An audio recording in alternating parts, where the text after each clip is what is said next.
Baik, assalamualaikum warahmatullahi wabarakatuh. Alhamdulillah hari ini kita bisa berkumpul di tempat ini yang semoga tempat ini diberkahi oleh Allah Subhanahu wa Ta'ala. Ya, hari ini dalam rangka memberikan sedikit ilmu yang kami miliki, yang kami dapat di pendidikan guru penggerak selama kurang lebih 2 bulan yang lalu. Jadi di sini ada sesuatu yang harus kami selesaikan, yang harus kami sampaikan kepada Bapak Ibu ya, terkait dengan budaya positif yang akan diterapkan oleh Bapak Ibu nantinya ketika di proses pembelajaran. Ya. Untuk mempersingkat waktu, sebelum ke acara, mari kita buka acara ini dengan mengucapkan lafaz basmalah. Baiklah, untuk selanjutnya yaitu pemaparan materi tentang budaya positif yang akan dibawakan oleh Pak Jejen dari Guru Penggerak Angkatan ke-6 dari Kabupaten Lebak, Banten. Kepada Pak Jejen dipersilakan.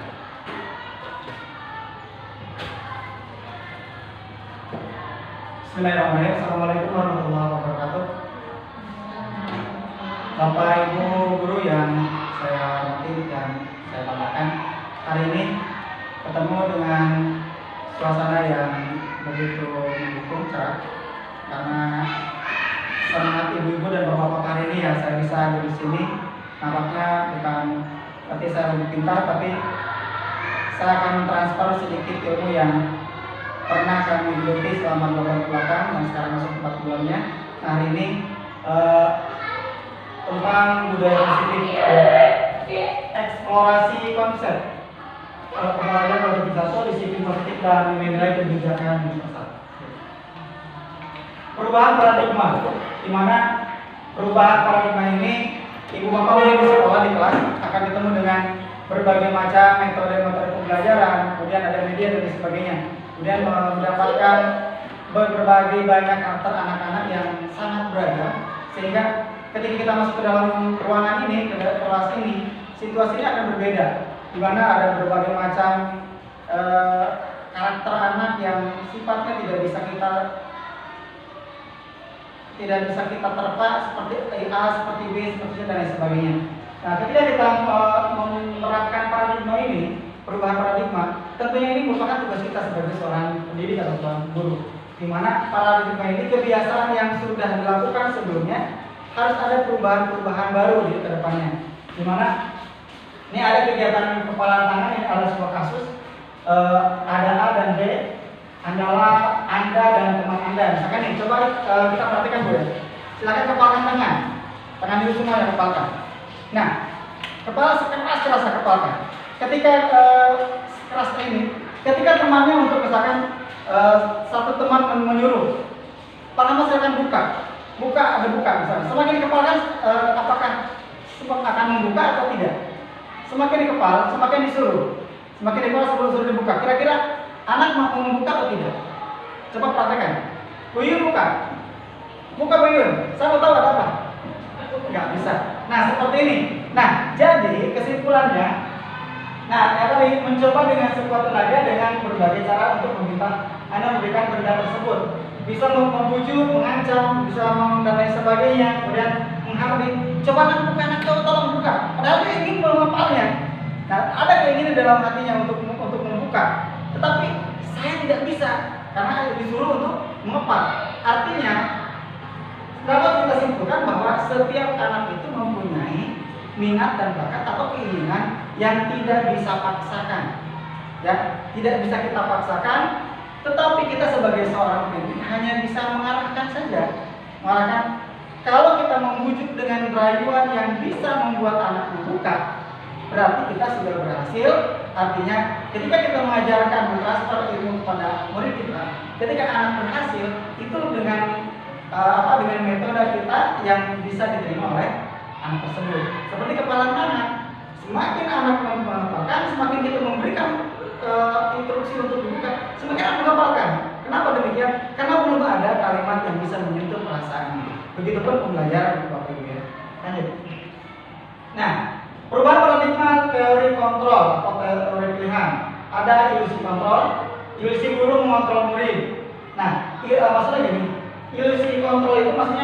kita bagaimana caranya menciptakan controlling di sekolah, di kelas. Ketika kita menemukan berbagai karakter anak yang berbeda. Kalau misalkan satu kelas ada 30, maka 30 karakter akan kita temukan. Nah, bagaimana kita menciptakan paradigma baru dengan teori kontrol ini? Tentunya ada dengan ilusi guru mengontrol murid. Dengan cara apa? Dengan cara memperhatikan, mengenali dulu, terus setelah mengenal bagaimana tindakan selanjutnya. Kemudian dilakukan dengan ilusi bahwa kritika dan membuat orang merasa bersalah dapat menguatkan karakter. Kemudian bagaimana caranya biar ketika anak melakukan tindakan, bagaimana caranya kita sebagai seorang guru membuat anak merasa bersalah. Selanjutnya ilusi bahwa semua penguatan positif efektif dan bermanfaat. Nah, kuatkan setelah anak merasa bersalah, kuatkan dengan nilai-nilai positif. Kemudian setelah itu ilusi bahwa orang dewasa memiliki hak untuk memaksa. Jadi kita sebagai orang dewasa, artinya sebagai guru, berhak untuk memaksa anak. Memaksa dalam hal mengikuti kehendak kita selama perjalanan itu positif, atau selama tindakan itu positif untuk merubah paradigma anak yang terdapat dalam anak berbagai macam karakter. Begitu. Nah, ilusi kontrol murid artinya kita masuk tadi sudah. Kemudian bagaimana membuat anak merasa bersalah? Contohnya ketika anak berantem sama temennya, kita panggil, jangan dimarahin anaknya. Kita ambil, tarik, ajak ngobrol baik-baik, lakukan pendekatan secara persuasif. Tanyakan, kenapa berantem? Misalkan dia bertanya, saya ditonjok Pak. Terus tanyakan sebelumnya lagi, lawannya. Tanyakan, apa ketika kamu ditonjok, apa yang merasakan? Ketika melakukan hal yang demikian, kita salah atau tidak? Nah, ini membuat kita bagaimana caranya membuat anak merasa bersalah. Setelah itu, kuatkan dengan kalimat-kalimat positif bahwa hal demikian itu tidak baik dilakukan sesama teman atau sesama kita, sama teman. Kemudian setelah itu kita memaksa bukan dengan cara kasar. Selanjutnya lebih dikuatkan lagi, tebarkan lagi bahwa perbuatan yang demikian itu tidak sesuai dengan apa yang dilakukan seorang murid dan lain sebagainya. Itu penguatan positif dalam paradigma baru atau perubahan paradigma. Lanjut. Perubahan paradigma stimulus respon dan teori kontrol dan pilihan. Nah, siapa sesungguhnya yang memiliki kontrol? Nah, di sini siapa yang sudah memiliki kontrol? Apakah kita sebagai seorang guru? Apakah murid itu sendiri? Di mana stimulus kontrol ini atau paradigma stimulus respon, ada stimulus respon, kemudian ada kontrol atau kontrol pilihan. Stimulus respon artinya yang keluar dari diri kita. Stimulus respon. Ya. Kita mencoba mengubah orang agar berpandangan sama dengan kita. Stimulus kontrol. Misalkan ketika anak suruh belajar dengan baik atau menyuruh makan dengan duduk, maka kita akan melakukan terlebih dahulu. Kita sebagai pendidiknya atau sebagai seorang pengajar atau seorang yang di sini kedudukannya sebagai sebagai kesan pertama. Nah, kalau kita mengajarkan ke anak bahwa makan harus selalu duduk, maka kita lakukan dengan duduk. Nah, ini dilakukan dengan respon. Kemudian kontrolnya atau pilihannya, kita berusaha memahami pandangan orang lain tentang dunia. Misalkan, nah, artinya kebalikan ke kita. Bagaimana kita menjelaskan kepada anak bahwa makan sambil berdiri itu apa kekurangannya, kemudian makan sambil berdiri itu apa kelebihannya. Nah, ini merupakan penerapan teori kontrol yang pilihan. Nah, antara stimulus respon dengan teori kontrol pilihan bisa saja berjalan secara berarahan, tapi bisa saja bertolak belakang karena memang ini tergantung kepada murid itu sendiri dan bagaimana kita caranya mengontrol, memberikan stimulus, memberikan contoh yang baik agar murid itu bisa melakukannya. Nah, ini secara sederhana saja, Bu. Nah, lanjut ke bawah saja. Model berpikir menang atau kalah. Kemudian contohnya model berpikir menang-menang. Nah, berpikir menang kalah artinya kita bisa saja ditiru lagi. Ditiru oleh siswa, bisa juga tidak ditiru.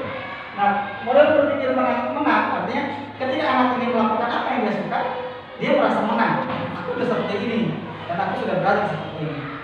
Maaf ibu bapak, kita sedikit agak di itu aja ya. Ibu bisa baca yang tidak saya sampaikan, bisa dipahami.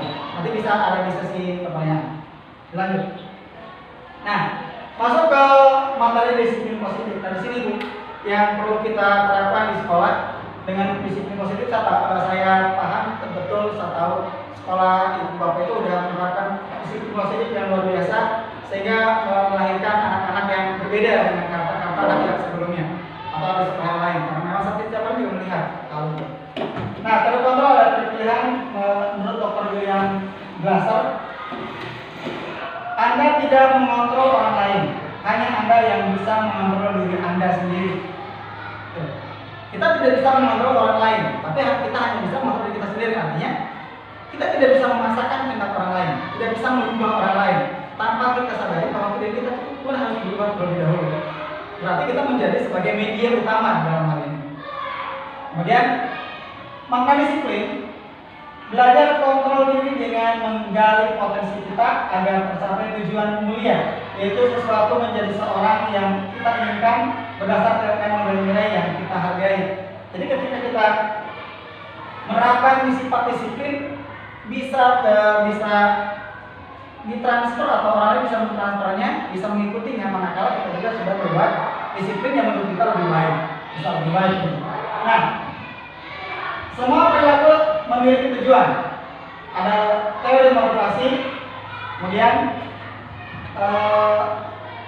model berpikir menang-menang dan kolaborasi dan konsensus menciptakan pemikiran baru. Di antaranya ada 5 posisi kontrol. Kemudian realitas atau kebutuhan kita berbeda.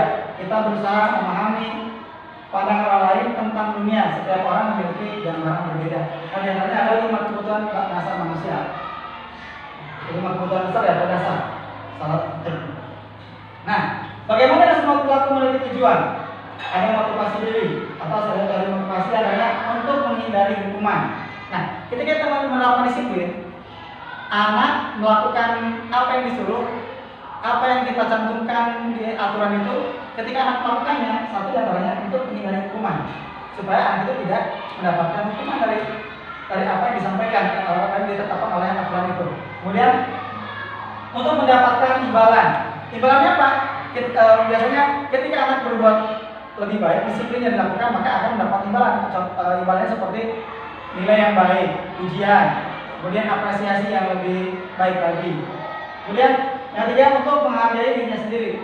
Ketika anak melakukan disiplin atau bahkan kita, ini sebetulnya bagaimana cara kita menghargai diri kita. Bahwa kita menempatkan di sini.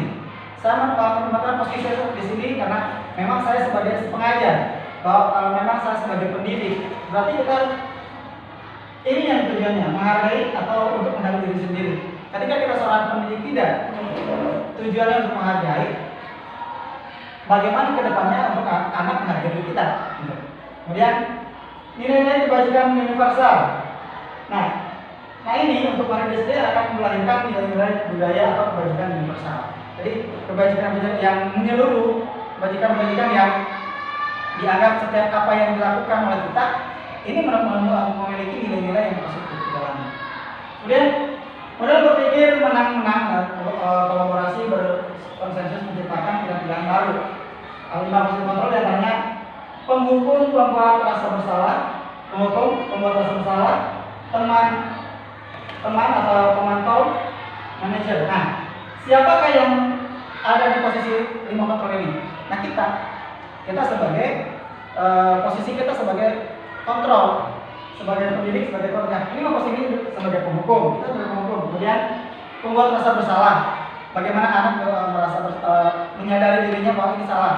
Kemudian kita juga jadi sebagai teman, bagaimana anak bisa mendengarkan apa yang kita sampaikan, maka kita jadikan dulu sebagai diri kita sebagai teman anak itu sendiri. Kemudian sebagai pemantau, kita berlaku sebagai dipantau setiap karakter anak, setiap pelajaran dipantau. Kemudian terakhir yaitu manajer. Nah, kita guru di sini juga sebagai manajer, artinya sebagai pengendali semua kegiatan yang berlangsung mulai dari awal masuk sampai keluar lagi, mulai menerapkan disiplin dan sebagainya. Ini kita sebagai manajer, bukan sebagai kepala sekolah saja. Kalau kepala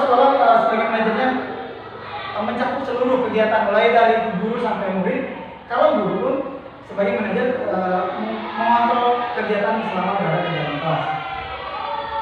Selanjutnya, realitas atau kebutuhan kita berbeda. Kita berusaha memahami pandangan yang lain tentang dunia. Setiap orang memiliki gambaran berbeda. Ini diantaranya 5 kebutuhan dasar manusia: bertahan hidup, 5 kebutuhan manusia bertahan hidup, kemudian penguasaan, kasih sayang dan rasa diterima, kemudian kesenangan dan kebebasan. Nah, anak mempunyai 5 kebutuhan dasar, sehingga ketika kita menerapkan 5 positif verbal di sini, maka kita perhatikan dulu 5 kebutuhan dasar manusia. Contohnya bertahan hidup. Ketika anak melakukan hal-hal yang dilakukan anak, sepertinya sebenarnya dia itu berusaha untuk bertahan. Bertahan hidup artinya bertahan dalam kondisi dia sendiri. Sehingga kita lihat di dalamnya ketika di kelas, anak ketika ngomong, ketika guru menerangkan, anak ngomong seenaknya, kemudian berlaku seenaknya, dan lain sebagainya. Ini sebetulnya alasannya karena memang anak itu bertahan hidup. Itu alasannya. Ini kebutuhan anak, kebutuhan kita semua. Kemudian penguasaan. Ya. Penguasaan. Jadi merasa berkuasa untuk menguasai dirinya. Ini saya.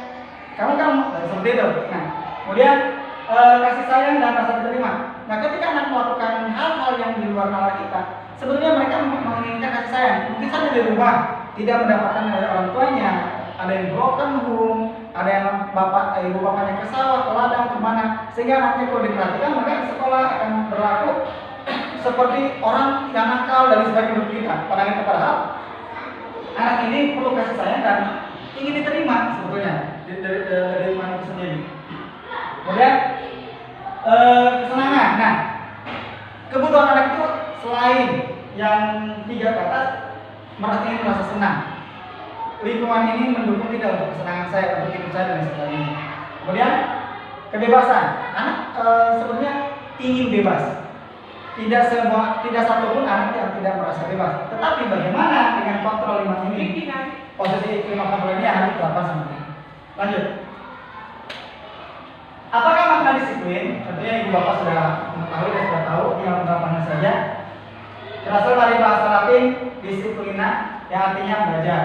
Kemudian makna asal dari kata ini berkonotasi dengan disiplin diri dari murid-murid Socrates dan Plato. Disiplin diri membuat orang menggali potensinya menuju sebuah tujuan, apa yang dihargai. Kemudian, namun dalam budaya kita, makna kata disiplin telah berubah menjadi sesuatu yang dilakukan seseorang pada orang lain untuk mendapatkan kepatuhan. Kecenderungan umum adalah menghubungkan kata disiplin dengan ketidaknyamanan, bukan dengan apa yang kita hargai atau mencapai satu tujuan mulia. Nah, sehingga gini, apa makna disiplin? Disiplin itu belajar, artinya belajar mengondisikan diri.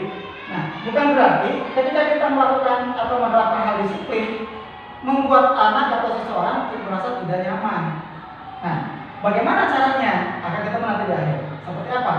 Jangan sampai ada murid dengan alasan kamu kenapa nggak pakai sepatu? Ada alasan disiplin.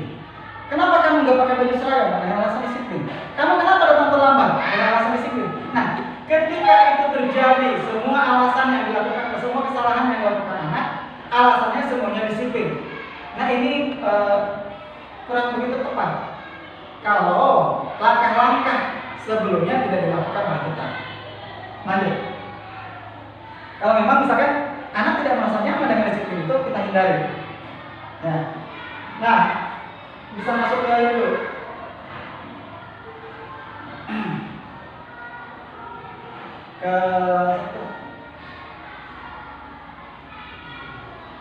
Masuk ke nilai itu.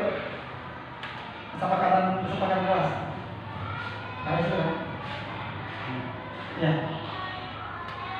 Nah, di sini ada tindakan guru, kemudian hukuman atau konsekuensi. Nah, ini Bu, sebelum kita menerapkan disiplin, kita harus ada menentukan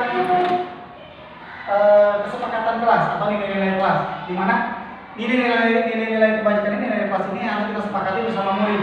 Kalau di TK, kalau di RA itu bisa saja sebelum pembelajaran, sebelum masuk ke disiplin dan sebagainya, tentukan dulu kesepakatan kelasnya.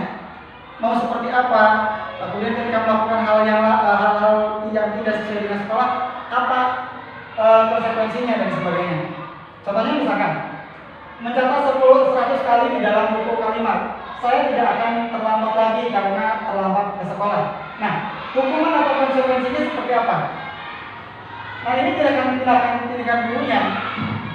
Konsekuensinya saya tidak akan terlambat sekolah. Gitu. Jadi kesepakatan dulu buat kesepakatan di kelas.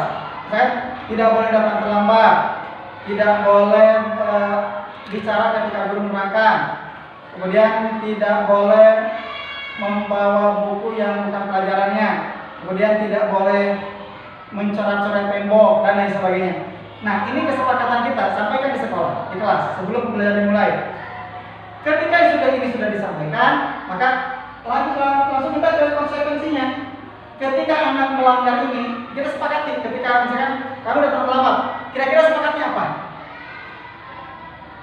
Lari 10 keliling atau misalkan push up 2 kali dan sebagainya. Nah, ketika konsekuensi ini dan tadi hukuman sudah dilakukan, sudah disampaikan ke murid, ketika anak melakukan hal demikian tidak akan terjadi ketika kesenjangan sosial. Justru senang melakukannya karena memang konsekuensinya ini, saya sudah menyetujuinya ini. Tetapi ketika kita tiba-tiba menuliskan hukuman, aturan dan sebagainya, hukumnya ini, anak akan merasa bosan dan akan merasa tidak nyaman dengan hal itu. Ketika semakin banyak pelakuan disiplin, semakin banyak aturan, tapi tidak dengan melalui kesepakatan kelas, maka semakin banyak anak yang merasa dirugikan atau bahkan melanggarnya. Contohnya seperti pengalaman saya dulu, mungkin ibu bapak juga mengalami hal itu. Dulu banyak aturan yang terpampang di dalam kelas, tetapi tidak pernah disepakati. Apa hukumannya dan sebagainya. Tetapi bukan berarti hindari sama kita, bahkan mereka yang melakukannya. Ketika dihukum, kecewa yang ada, marah ke guru dan mengakibatkan dendam. Sampai hari ini saya masih ada pengalaman dendam ke guru ke guru itu karena memang saya dihukum tanpa saya juga melakukan kesalahan yang sesuai dengan yang saya lakukan, cabut dan sebagainya. Dan itu di luar kesepakatan kelas yang ada. Sehingga ketika kita melakukan kesalahan, maka kita yang kena konsekuensi itu ya tidak senang gitu. Lanjut. Nah, ada perbedaan hukuman dan konsekuensi. Beda, ada bedanya. Hukuman dengan konsekuensi. Kalau hukuman sesuatu yang menyakitkan harus terjadi. Hukuman. Jadi ketika melakukan, anak merasa sakit, ibu merasa dendam. Kemudian bagaimana dengan konsekuensi? Sesuatu harus terjadi. Sesuatu harus terjadi, tapi sudah disadari. Nah, ini kesadaran. Ketika saya dihukum, dilakukan ada konsekuensinya, dilakukan konsekuensinya dengan atas dasar kesadaran dari anak itu sendiri, karena memang saya melakukan ini dan sudah tahu konsekuensinya. Kemudian membuat anak sakit fisik maupun hati untuk jangka waktu yang lama. Ketika hukuman diterapkan tanpa ada konsekuensinya, maka akan merasa sakit hati begitu lama. Mungkin ibu pernah ada pengalaman ini dihukum sampai hari ini masih ini. Pernah dihukum dan masih ingat, tapi kita menyadari gitu, karena itu kesalahan kita. Menyadari tapi tetap hari ini tetap ingat kan? Ya ingat. Ya, nah ini itu hukuman. Kalau kita ada konsekuensi, ya, membuat anak merasa tidak nyaman dalam jangka waktu pendek. Jadi hanya seketika saja, gitu. Kalau kecewa, marah. Tapi ketika pas ketika melakukan konsekuensinya, tindakan itu, karena memang udah disadari langsung. Tapi kalau misalkan hukuman, kita menyadarinya lama karena memang tidak diberikan arahan dulu, tidak bicara dulu dan sebagainya.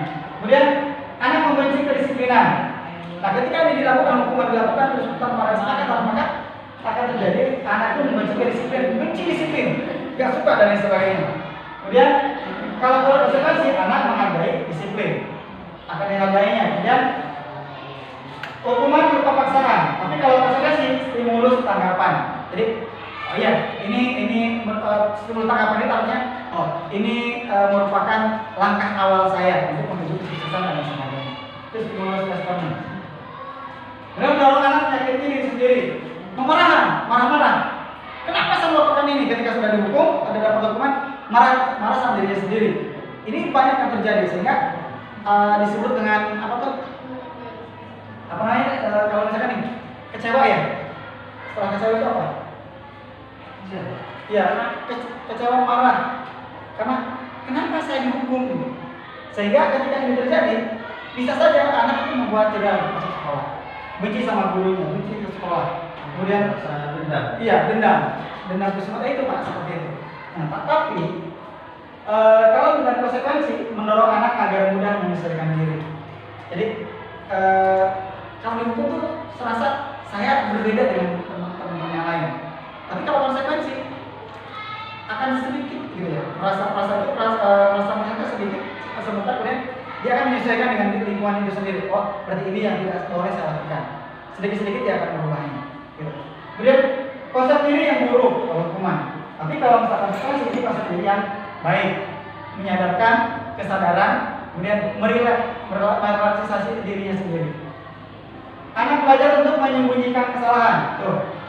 Ketika dihukum, ditanya, kenapa kamu terlambat? Akan berbohong. Ibu saya masak terlambat. Saya diantar sama ayah saya karena ayah saya pergi ke mancing dulu dan sebagainya. Menyalahkan kemana-mana. Kalau hukuman terjadi, karena pada demikian, karena rasa takut itu tadinya. Kemudian kalau konsekuensi, anak belajar untuk mematuhi peraturan. Jadi, ya Pak mengakui, ya Pak saya terlambat, untuk kedepannya saya akan berusaha untuk berubah dan sebagainya. Dan hukuman akan mengakibatkan marah, rasa bersalah, dipermalukan, kemudian merasa tak dihargai. Ketika anak dihukum, itu akan timbul marah, rasa bersalah, dipermalukan, merasa tak dihargai. Saya dulu pernah merasakan ini Pak. Zaman sekolah saya itu ada istilah merokok sembunyi-sembunyi dan sebagainya, melihat gambar-gambar yang kurang enak gitu ya, tontonan yang kurang mendidik. Ya, saya tergolong ke dalam itu ikut teman-teman pernah di Alia. Begitu saya masuk ke sekolah, jam masuk tidak dikasih masuk. Seperti itu sama Pak Guru. Saya sekelompok teman-teman itu suruh berdiri di depan kelas tanpa tahu sebab apa yang dilakukan dalam hukum ini. Nah, ketika ini terjadi, saya dipoek sampai akhir pelajaran. Saya di situ merasa marah. Apalagi ini merasa dipermalukan, merasa kita jauh berbeda dengan teman-teman kita. Proses paling bersalah banget dan sebagainya. Nah, ini tetapi bukan untuk berubah sikap. Bagaimana caranya? Besok melakukan lagi tapi tidak ketahuan. Jadi karena ini hukuman kita. Tapi kalau misalkan konsekuensi, kehilangan hak dibuat tidak nyaman, diasingkan untuk sementara atau time out. Jadi hanya sementara saja semuanya. Lanjut. Nah, ini Pak, ada identitas gagal, ada identitas sukses. Kalau hukuman, sesuatu yang menyakitkan harus terjadi. Konsekuensinya, sesuatu harus terjadi. Kemudian restitusi merupakan pilihan. Nah, berarti kita kembali ke restitusi dulu Pak. Nah, ini di sekolah harus kita terapkan restitusi Pak. Apa yang disebut dengan restitusi? Adalah proses menciptakan kondisi bagi murid untuk memperbaiki kesalahan mereka, sehingga mereka tidak kembali pada kelompok mereka dengan karakter yang lebih kuat. Restitusi juga merupakan proses kolaboratif yang mengajarkan murid untuk mencari solusi untuk masalah mereka dan membantu murid berpikir tentang orang seperti apa yang mereka ingin menjadi tujuan mulia dan bagaimana mereka harus memperlakukan orang lain. Nah, restitusi itu artinya proses menciptakan kondisi bagi murid. Jadi ada restitusi. Tadi ada 3 restitusi. Bagaimana menciptakan restitusi ini? Jadi bagaimana kita menerapkannya sehingga restitusi ini bisa diterapkan ke murid kita. Jadi begitu hukuman dihindari, kemudian konsekuensi telah diterapkan, maka ada restitusi ini. Karena restitusi ini bagaimana proses menciptakan proses kondisi hak yang lebih baik. Nah, ciri-ciri restitusi bukan untuk menembus kesalahan, namun untuk belajar dari kesalahan. Jadi pendekatan secara persuasif. Kenapa kamu melakukan hal ini? Kenapa kamu terlambat? Kemudian bertanya kita, kalau kamu terlambat setiap hari, apa yang akan didapatkan? Nanti akan menjawab, iya Pak, nanti Ibu saya ketinggalan pelajaran dan sebagainya. Gitu. Kemudian memperbaiki hubungan.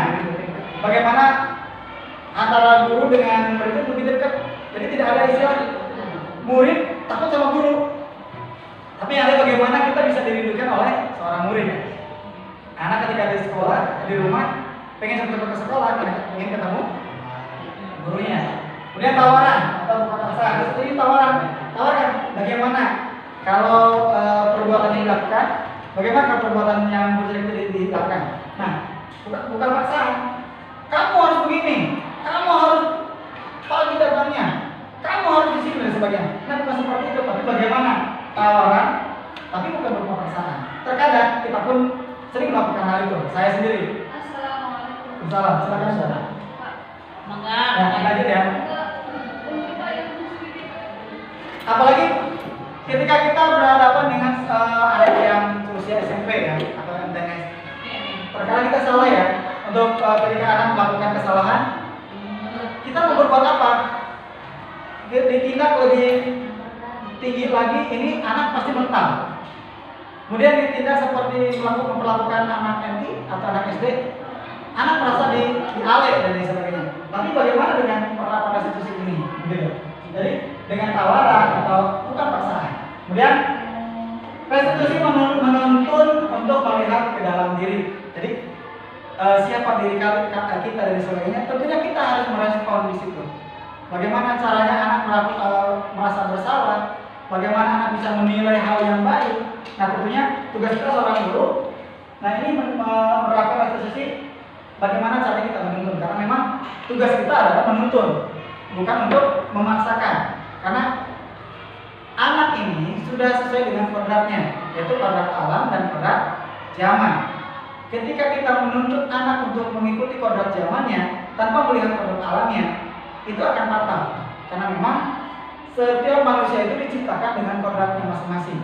Saya diciptakan kodratnya seperti ini, misalkan. Saya di kodrat yang sudah saya memiliki kemampuan menyanyi. Maka tugas kita, tugas seorang gurunya sebetulnya menggali potensi itu, kemudian meluruskannya, menumbuh kembangkannya sehingga menjadi potensi yang menjadi dasar dirinya. Nah, kita hanya menuntun, bukan untuk memaksakan. Kemudian ketika anak melakukan kesalahan pun demikian sama. Anak melakukan kesalahan bukan tentang dirinya sebetulnya, tapi lingkungannya yang membuat anak sehingga berbuat kesalahan. Sehingga tugas kita seorang guru mencari titiknya. Bagaimana? Kenapa ini melakukan kesalahan? Lihat dulu dasarnya di rumahnya seperti apa. Mungkin saja ibu bapaknya tidak memperhatikan. Mungkin saja anak ini butuh kasih sayang, butuh perhatian penuh dari orang tuanya, tapi tidak mendapatkannya. Tapi tugas kita sebagai guru, walaupun guru MTS atau SMP, tetap anak di usia SMA, usia sekolah itu masih butuh pelayanan yang prima dari orang tuanya. Sehingga tidak akan terjadi yang disebut dengan istilah kenakalan remaja yang terjadi sebelum usianya. Selanjutnya, izin ke toilet itu silakan. Restitusi mencari kebutuhan dasar yang mendasari tindakan. Kemudian restitusi diri adalah cara yang paling baik. Jadi restitusi cari proses bagaimana menggali kan, proses mempermudah atau menggali supaya anak ini merasa bersalah dan sebagainya dan ini. Kemudian restitusi fokus pada karakter bukan tindakan. Tadi yang sudah saya sampaikan, karakter anak seperti apa. Jadi bukan kita semena-mena menindak anak, tapi tanpa melihat karakternya. Tidak bisa kita menghukum anak yang satu dengan anak yang lain disamakan. Tidak bisa. Kalaupun hukuman itu sudah tercatat di dalam kelas bahwa ketika melakukan hal demikian, maka hukumannya ini atau konsekuensinya ini. Tapi kita tanya dulu, seperti apa karakternya? Masa iya orang yang misalkan yang memiliki kemampuan berpikirnya lambat atau yang bisa pemikirannya lemah disatukan dan disamakan dengan orang yang pintar otaknya. Ketika dia melakukan kesalahan, kita sama diperlakukan, itu berbeda. Tentunya kita sesuaikan dengan kondisi anak itu sendiri. Restitusi fokus pada solusi. Nah ini solusi. Bagaimana anak supaya tidak melakukan hal demikian? Solusi. Nah tentunya ada di diri kita. Tanyakan penyebabnya. Kemudian khususnya mengembalikan murid yang berbuat salah pada kelompoknya. Jadi bagaimana anak ini kalaupun sudah melakukan kesalahan, tapi bisa diterima di kelompok temannya. Jangan sampai dia dikucilkan, jangan sampai dimasukin temannya dan sebagainya. Gitu ya. Lanjut.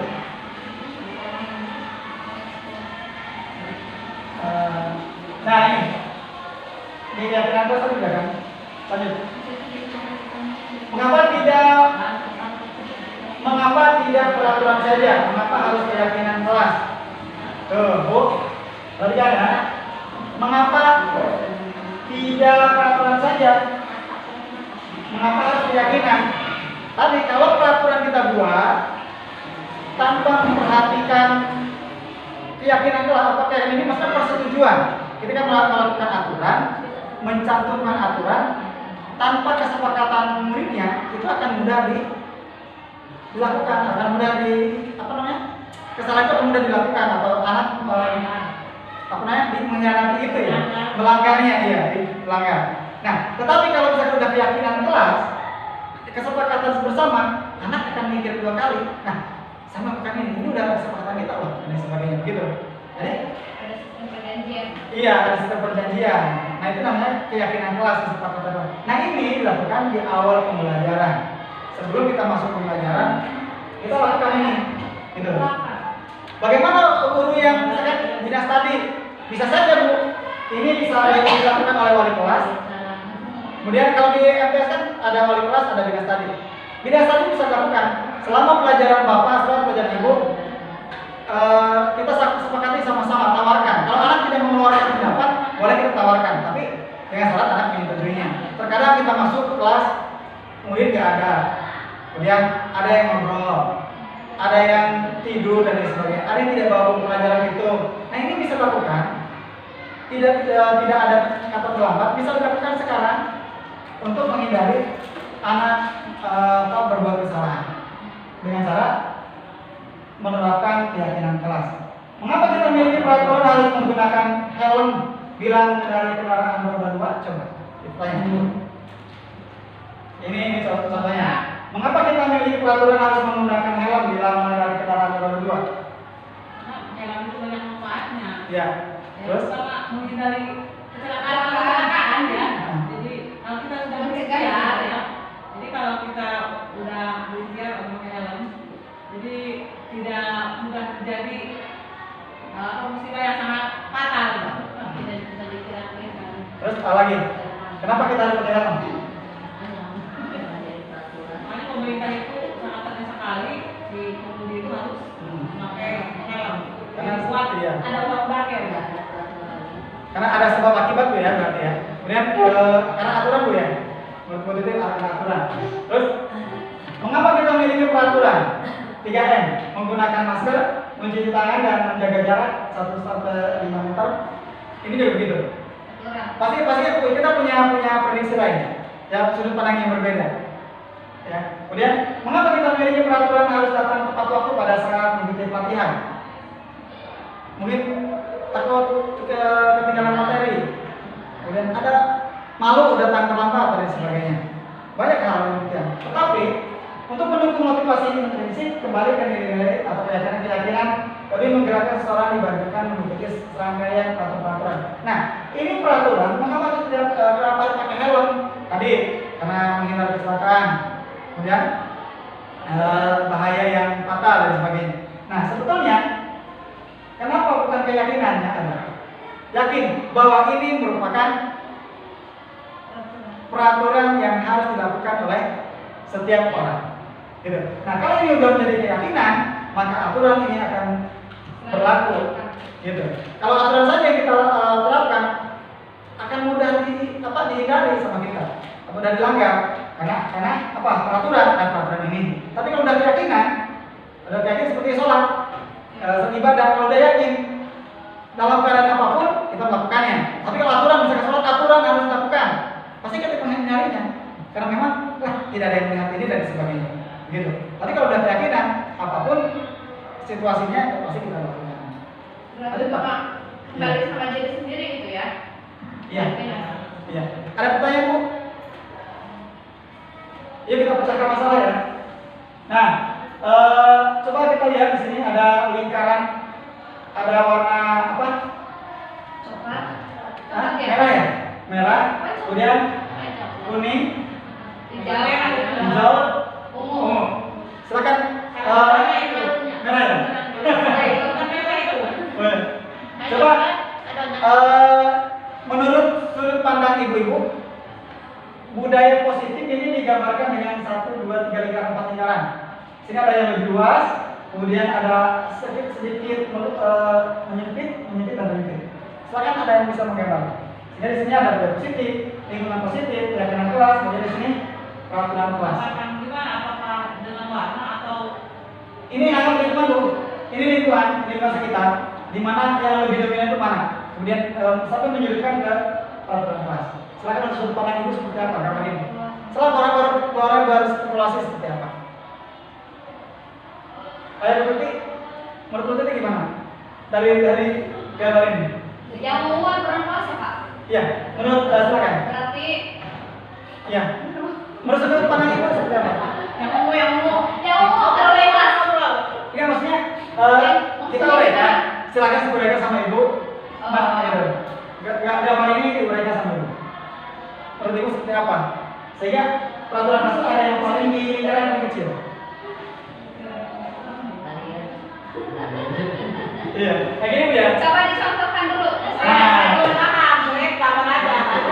Sesuai gambar maksudnya contohnya kayak gimana dulu gitu Pak? Bukan warnanya ya, lingkarannya. Bukan warnanya tapi lingkarannya. Berarti dari misalnya sudut budaya positifnya gitu. Nah, betul Bu. Nah, Bu itu dari gambaran. Ayo Bu. Sebetulnya ibu-ibu udah paham sebetulnya maksudnya. Nah gini. Tidak bisa mengungkapkan. Iya. Budaya positif itu lebih dominan Bu ya. Sebelum peraturan kelas, nah kita ciptakan budaya positif dulu terlebih dahulu. Jadi budaya positif itu menyangkut keseluruhan. Kemudian ada lingkungan positif, keyakinan kelas dan peraturan kelas. Karena peraturan kelasnya ada yang paling sedikit sekali. Jadi sedikit kecil peranannya untuk peraturan kelas. Nah kita harus ini kembangkan di budaya positif terlebih dahulu. Kemudian berkembang lagi ke lingkungan positif. Kemudian melahirkan dari lingkungan positif akan melahirkan keyakinan kelas. Di mana keyakinan kelas ini akan men-shift lagi ke peraturan kelas. Nah peraturan kelas ini tidak terlalu dominan di suatu sekolah atau di kelas. Sedikit sekali. Kalaupun kita diterapkan ini hanya sedikit gitu. Bukan berarti dihilangkan peraturan kelas itu, tapi sifatnya atau lingkupnya lebih kecil daripada keyakinan kelas, kemudian lingkungan positif dan budaya positif. Nah kalau kita sudah melakukan peraturan kelas, akan melahirkan keyakinan kelas. Dari keyakinan kelas itu akan berubah menjadi suasana lingkungan positif. Dan kalau ada lingkungan positif, maka akan menjadi budaya positif. Sekolah itu tidak akan terhindar lagi dengan yang namanya pertengkaran, kemudian berantem, anak lambat, guru marah-marah, gitu. Kalau nggak ini bercanda-bercanda ya, jutaan seperti itu, berantem, itu bisa dimasukkan ke dalam keyakinan kelas sebenarnya. Coba terhindar seperti itu. Nah, kalau ada misalkan ada anak yang melakukan bercanda tonjok-tonjokan, apa hukumannya? Saya tanya ke anak. Kalau anak tidak bisa memikirkan, bagaimana kalau seperti ini? Tidak masuk kelas atau dan sebagainya. Kalau tidak masuk kelas, pasti anak ya senang. Ada yang terpelajar. Lanjut Pak. Nah, yang mana yang merupakan keyakinan kelas dan mengapa? Nah, ini kesepakatan kelas, kemudian ini kesepakatan satu. Iya. Datang tepat waktu, mengucapkan salam. Nah ini sudah kesepakatan kelas ya. Kemudian menjaga kebersihan sekolah, berdoa sebelum dan sesudah kegiatan. Ini sudah dilakukan sebetulnya sama kita semua. Aktif dalam pembelajaran. Kemudian kami guru dan murid yang saling menyayangi. Kami murid yang semangat belajar. Kami murid yang peduli dengan teman-teman. Nah, keyakinan kelas ini, yang mana yang merupakan keyakinan kelas dan mengapa? Di antara ini semua. Kan? Kesepakatan kelasnya, datang tepat waktu. Ini keyakinan kelas apa? Sebab mengapa ya? Mari kita keyakinan kelas. Datang tepat waktu, mengucapkan salam. Aturan atau keyakinan? Aturan plus keyakinan. Aturan. Nah, Misalnya sini, kami guru dan murid yang saling menyayangi. Kami guru dan murid yang Saling menyayangi. Bisa dibedakan ya, kalau ini kesepakatan dan merupakan keyakinan keras. Yakin gitu ya. Gitu. Lanjut Pak. Lanjut. Nah, peraturan. Selalu kembalikan buku ke tempatnya. Ini peraturannya. Kalau keyakinan keras, kalimatnya selalu kembalikan buku ke tempatnya. Itu peraturan. Kalau keyakinan keras, saya akan selalu mengembalikan buku setelah atau menyimpan ya, merapikan dan sebagainya. Kemudian dilarang mengganggu orang lain. Saya tidak akan mengganggu orang lain. Seperti itu. Lanjut Pak.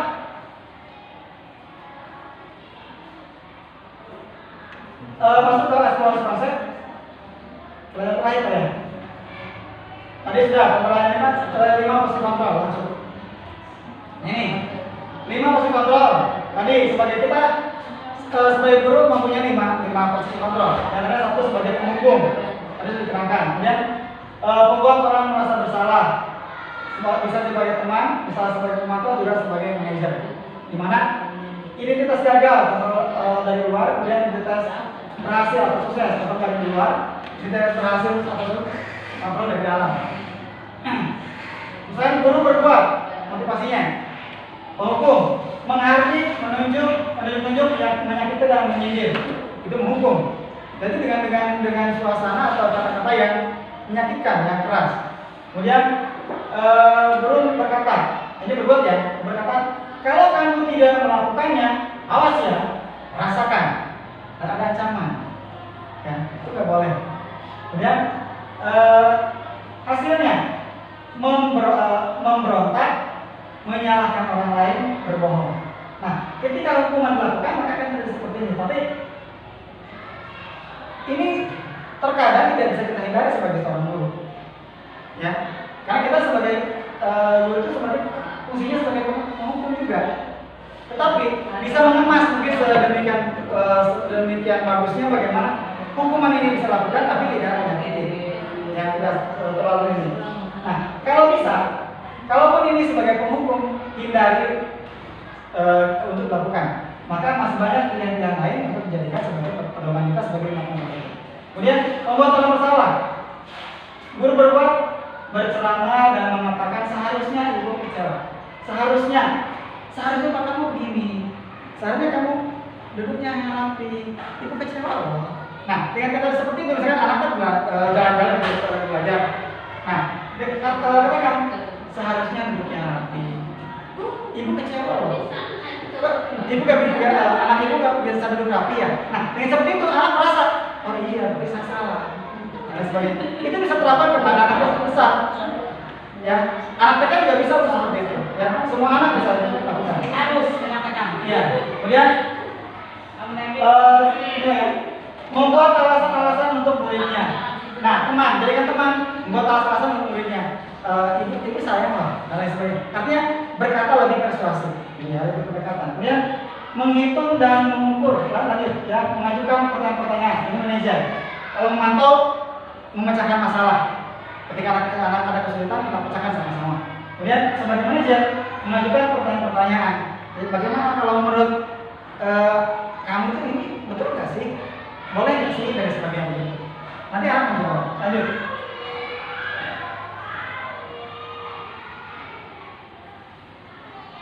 Lanjut. Sudah ada sudah.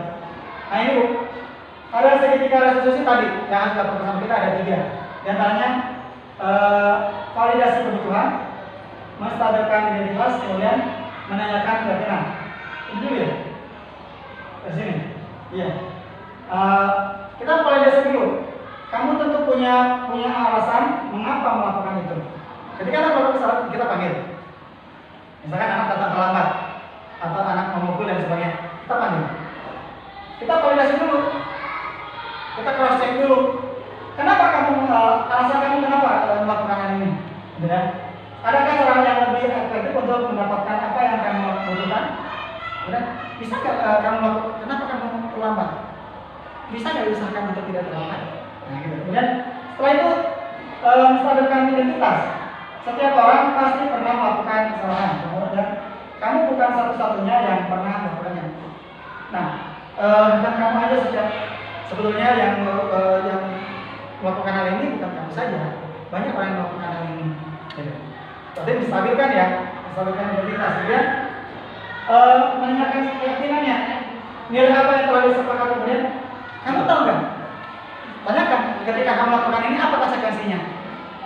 Ya Pak, saya sadar kalau saya terlambat, tapi saya tidak boleh masuk dan sebagainya. Itu akan menyadari sendiri. Maka ketika kita segitiga restitusi dilakukan, ini untuk mempermudah proses pencapaian disiplin yang lebih baik. Lanjut Pak. Lanjut. Oh ya, nggak apa lanjut tadi. Lanjut. Nah, selesai Bu. Sampai di sini intinya bagaimana kita menghadapi siswa, kemudian bagaimana menerapkan hukuman tapi bukan berarti paksaan dan sebagainya. Kemudian ketika kita melihat menerapkan ke anak, lihat kondisinya dulu, jangan disamakan dengan yang lainnya, mungkin kondisinya dan sebagainya. Itu saja mungkin yang bisa saya sampaikan mengenai modul ini. Terima kasih atas segala perhatiannya. Assalamualaikum warahmatullahi wabarakatuh. Waalaikumsalam.